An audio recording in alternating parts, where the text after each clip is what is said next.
A very good day to you, ladies and gentlemen. Welcome to another episode of the County Talk here on Herman Manyora's YouTube channel. My name is Herman Manyora.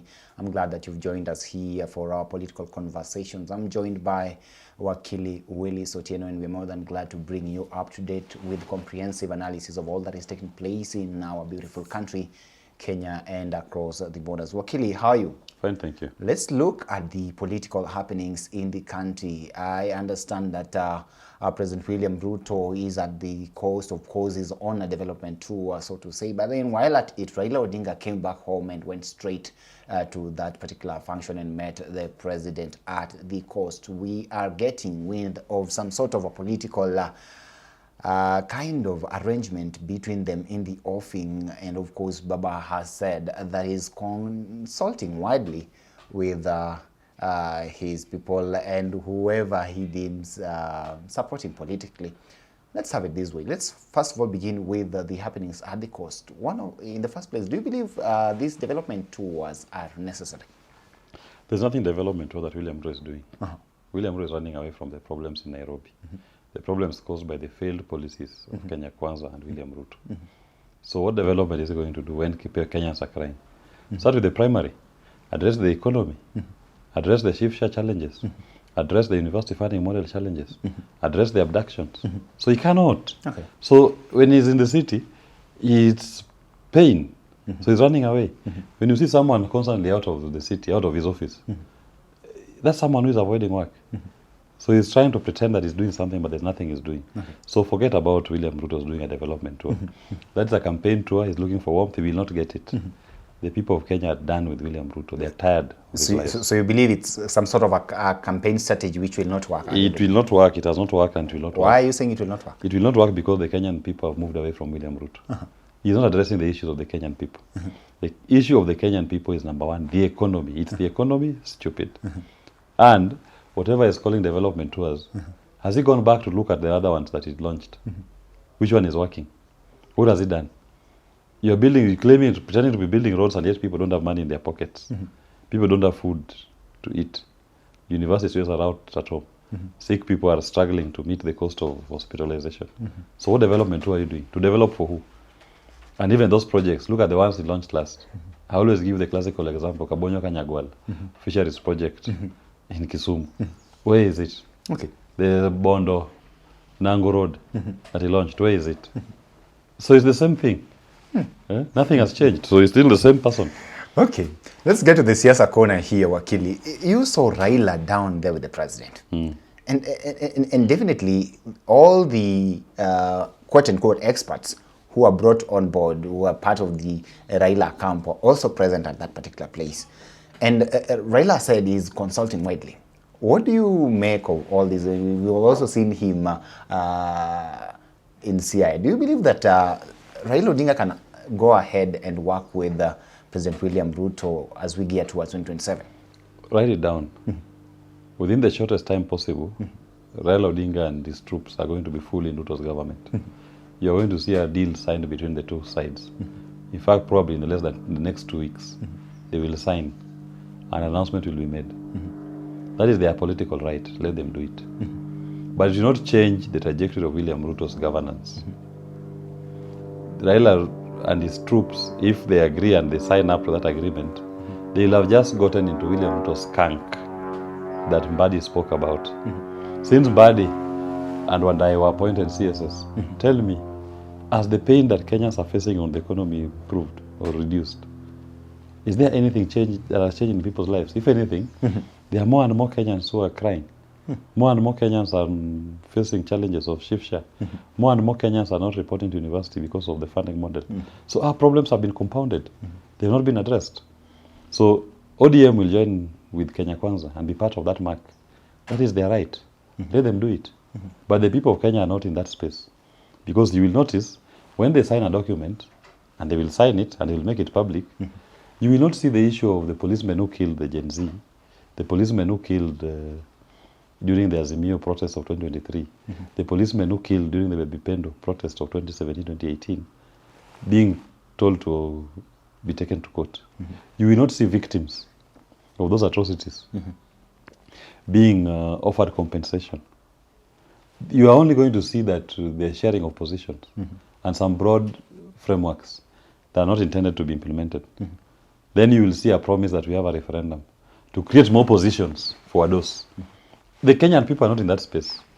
We are not in this state of instability because the Kenyan people are feeling that ODM or other political parties are not in William Ruto's administration.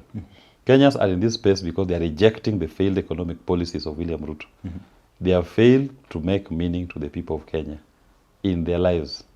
So they have rejected that political establishment and its policies.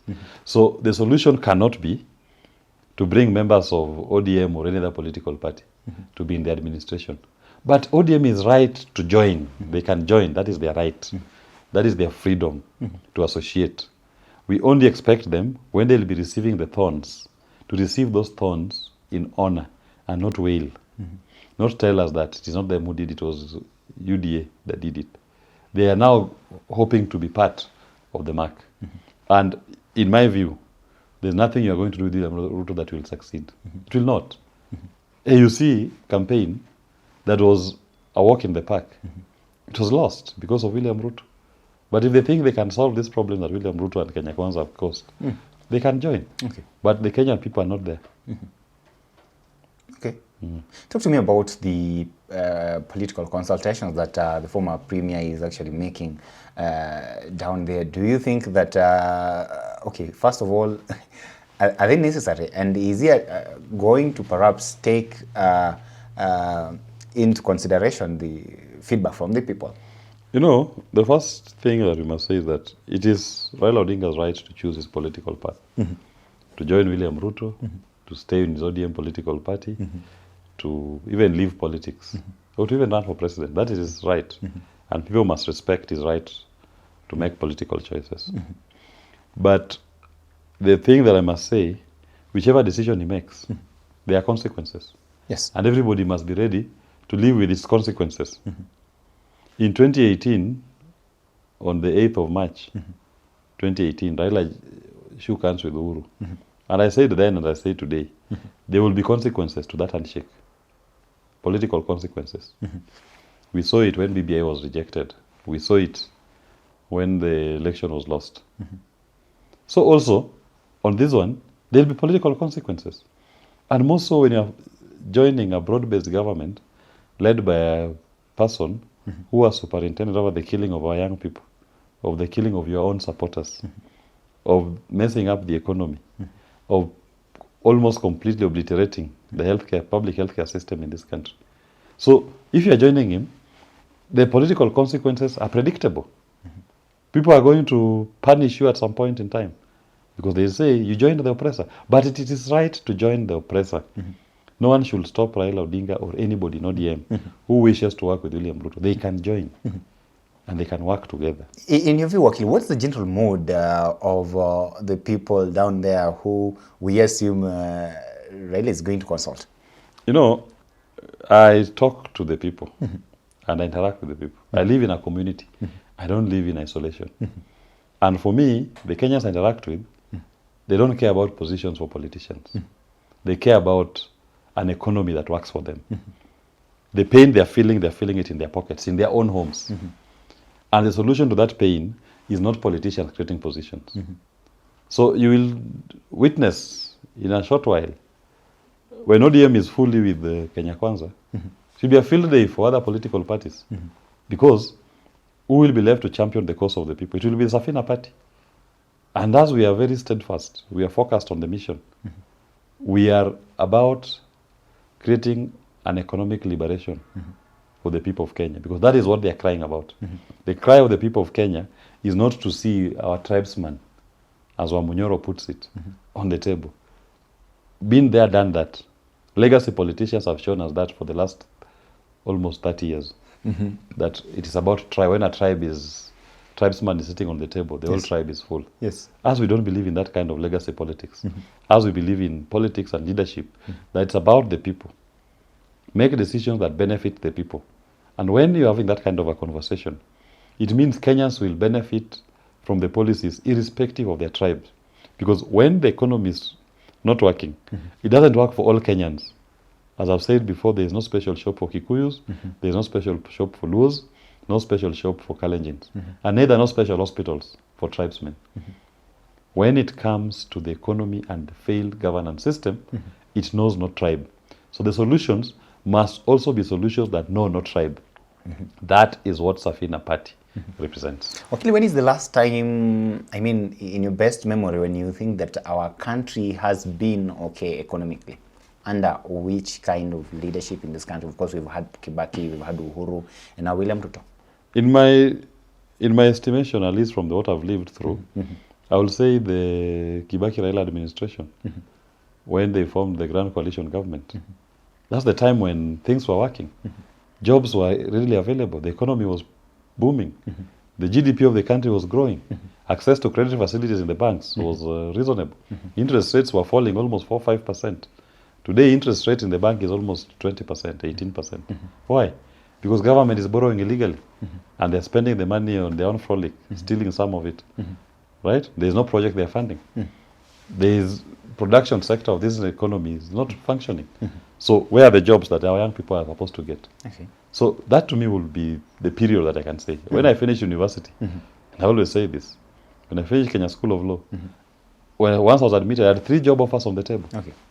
But today, So, how many of our young people who have qualified cannot get even one offer on the table for a so job? many of them are outside here unemployed. Yes, and we are not seeing any move, any discussion. If we want to have a political conversation to create positions, we should first be saying that we have a crisis of employment in this country. Okay. Create jobs for our young people. And how do you create jobs? Safina Party knows the answer. We are simply saying practice supply-side economics. Let the private sector drive economic growth, not government. Government to just remove the barriers that are stopping the private sector from producing more. Because the private sector, if it is fully functioning, it is able to create jobs and absorb all these our young people. Okay, so that was during the Kibaki era, and then came the Uhuru era, of course, where Raila Odinga actually played a very kind of significant role because he divided during that time. For a long time since then, if we talk about 2013, 2017, and even 2022, he's been seen to be giving some sort of direction politically, especially when it comes to his political bedrock down there in the Luo region. Allow me to say that. We've had all these economic problems all along. What makes you think that at this particular moment in time that his influence has actually waned and therefore he's not going to give the kind of direction that has been given and that has been bought by the people from the lakeside? You know, the point that I must make is this. The people of Kenya are now more aware. They're now more alert. They are now more woke. And they are more critical. They understand now accountability from their leaders. And at this stage in time, the Kenyan people understand what their problem is, what is their pain, and they own it. Because they're the ones living the experience of economic collapse. They know it. And they will only pay attention to a leadership that responds to that problem. So I do not think that the Kenyan people are still in the space that one individual will tell us where to go and they will go. Of course, Raila Odinga has his supporters, people who believe in him. Some will believe in him. But I assure you, the numbers are dwindling every day. Purely because Raila Odinga is now seen as caucusing with William Ruto, who is responsible for the economic pain. And there will be consequences. It is not like before when Raila will say that people will say that I don't need to read the Constitution because Raila has read it for us. Now on the economy, will you say that I'm full because Raila has written for me? It will not work that way. People are going to vote and people are going to choose leaders based on their personal experiences in governance. And for the people of Kenya today, the economic pain unbearable. So you're saying that his influence is actually waning and the numbers are actually dwindling?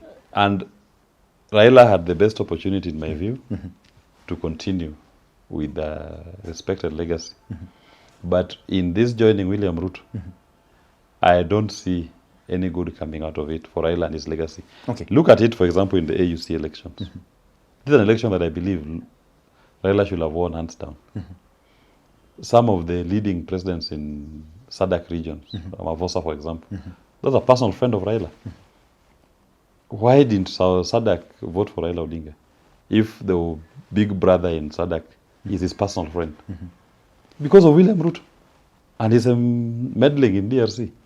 So, unfortunately, these bad things that William Ruto has done to the people of Kenya will rub off on Raila. People will not be seeing Raila as they know him. They'll be seeing the Raila now that is with William Ruto. That is how in AUC, people are not seeing Raila the champion, the African lion. They were seeing Raila, who is now being propped by William Ruto to lead the continent. They rejected him. Okay. So also in Kenya. Why do you think the converse will happen? It's the same thing. So when we talk I don't wish him ill, okay. but I just say there will be consequences of associating with William Ruto. And he should be ready to live with its consequences. So we agree that based on that argument, then that would mean that his influence actually wanes. Yes. And the numbers that he's been pulling actually dwindles. Yes. And that would create a vacuum. That is going to create a vacuum. Power abhors a vacuum. So who, now that power abhors a vacuum, then who occupies that vacuum? You know, the Kenyan people will choose who their leaders are. And it will be the person who has an answer to their problem. And I've told you the problem of the Kenyan people today is the economy. Not positions for politicians. It's the economy. Whoever is going to come up with a solid economic blueprint that is believable and the Kenyan people own it, that will be the leader. If it is Safina party, we are here. The other side, Manyora, I'm not sure if they discuss economy. They largely discuss tribal caucusing. So they discuss the economy in as much as it's tribal in nature. No, yeah, they discuss the economy on the using tribal parameters. As we discuss the economy, use the Kenyan frame. That our problem is economic liberation. That's what we need. And what do you need to do? None of these legacy politicians understand what we call supply-side economics. As Safina Party, we are very clear. Okay. We are supply-side economics. That's what we'll practice. And we believe, and we invite anybody to a debate. How will this supply-side economics of Jimmy Willie change this country? And we are willing to discuss it. So the demand-side economics that all these legacy politicians have participated in has led us to where we are. Because then the demand-side economics, that government will always do everything. That's why government has to come to your pockets every day to increase your taxes, levies, and charges. That's what they know. Why should we be in that space? As we are simply saying, topple the entire system. Come up with an economic model that will empower the people. How? Someone will ask me. So if that vacuum, just complete. Someone will ask me, how? Number one, in our supply-side economics, we are saying reduce taxes. And we've told you, increase in VAT on fuel led to less consumption of fuel. As we are saying reduce taxes, reduce VAT on fuel, or even take it away. That is going to lead to more consumption of fuel because people are now able to afford. People who have been using now oxens and their hands to till will now use tractors. More consumption, more opportunities. We are saying empower the private sector, remove government barriers to private sector growth. Kenyans have ideas, they have innovative ideas. What they lack is capital, access to capital. Why? You go to the bank, interest rate is 20%. How many people can afford? As we are simply saying, why is the interest rate so high? Because government is borrowing. The number one customer. Banks prefer to lend to government. Stop government lending in the domestic market. Interest rates will come down to 5%, 4%. Now, any Kenyan with an idea will have access to cheap credit facilities. They can now innovate. We are saying remove government bureaucracy. So our supply side economy is very clear. But the legacy politicians are demand side. Tutatengeneza, tutaleta, tuta. Government is for the Christmas. So my question here would be still sticking on this Raila issue here. He decides to go the other way, the Ruto way. And you're telling me because of his kind of interaction and close association with the president currently, then he may not actually be able to give that direction as he has always been doing it. Do you think you are up to the task and able to fill that particular vacuum? I'm not competing with Raila Odinga for anything. I don't even think it is worthy of me to compete with Raila Odinga for any position. I'm only concerned with a government or administration that addresses the pain that the Kenyan people are feeling, the economic pain. So if anybody thought that I'm running to become a Luo Kingpin, I'm not. I don't even want that position. You're not in that space. I'm not in that space. Me, I'm in the space of making sure that you have an administration that responds to the economic pain of the people of Kenya, not the position of Luo Kingpin. To what end? Okay. then I'll become Manyora. And that is not my role model. I will not wish to be anywhere near Manyora himself when he's championing tribal politics. Unless he's championing economic liberation, then we can be together. And if you're championing economic liberation, then call me the economic kingpin. That one I will champion. I will put myself up to contest to become the economic liberator. Not Luo kingpin. I'm not interested. So we don't expect to see you giving direction in 2027. I will not give anybody any direction. I will tell Kenyans. We are voting this way. I will tell Kenyans we are changing an administration that has caused us economic pain. We are liberating ourselves economically. Kenyans, not Luos. Me, I'm talking to all Kenyans. Yes. And Luos are Kenyans. Yes. So I'm not going to say that I'm championing an ethnic agenda to bring Luos into any government. To what end? Okay. What did you tell to those people who actually believe that if at all Raila decides to formalize his working relationship with President William Ruto, then 2027 is a done deal? If Raila formalizes his relationship with William Ruto, 2027 is a done deal for the two of them. They will fail. Because William Ruto has lost the bulk of his support base anyway that he had in the last elections. He's lost almost 3/4 of his support base. Raila's constituency that he held in 2017, 2022, almost 3/4 of them have no regard for William Ruto. And they will abandon him if he associates with William Ruto. They are the ones who bore the brunt of police killings and abductions, even when Raila called for demonstrations. How will they support that kind of an arrangement? So it's a done deal for the two of them to fail if they pair up. That I assure you. Okay. So it's a done, but now done deal the other way. It's a done deal for them to lose. Done deal. They will lose asubuhi na mapema if Raila joins William Ruto. But he's been weighing his options, looking at how things are. Yeah, he can as well also say, I'm staying on the side of the people. That's an option that's available to the table. I'm staying on the side of the people. Let me champion people's issues.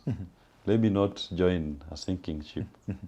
But it's for ODMers to decide, not us. So you term the Ruto's camp as sinking ship. The other side, sinking ship, that is.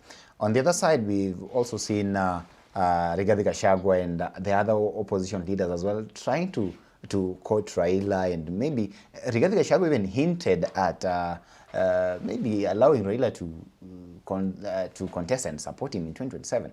Would you say that perhaps if he decides to leave Ruto's camp and maybe go the other side and try to work with the like-minded opposition leaders like Kalonzo Musyoka or the newcomer Rigathi Gachagua at this point, then that would be significant politically? Of course, it will be significant politicking, but the question that still begs is very simple. They are joining together for what? Is it to create positions for Wakubwa or to address the economic challenges of this nation? That's why Safina Party, we are very clear. We are not going to caucus with anybody to create positions for Wakubwa. We are going to caucus with people to discuss an economic liberation of the people of Kenya. Okay. So you're not even worried about that as well? We are not. Well, ladies and gentlemen, let's wait and see what happens. Wakili says here that Kenyans are past that stage where they rally behind individuals and regional kingpins. We wish him all the best come 2027. But allow me to stop this conversation at this particular moment. Thank you for tuning in, and thank you for being part of this family till we have this conversation again. Have yourself a lovely day. You can weigh in and tell us what you actually think. My name is Evans Okenyi.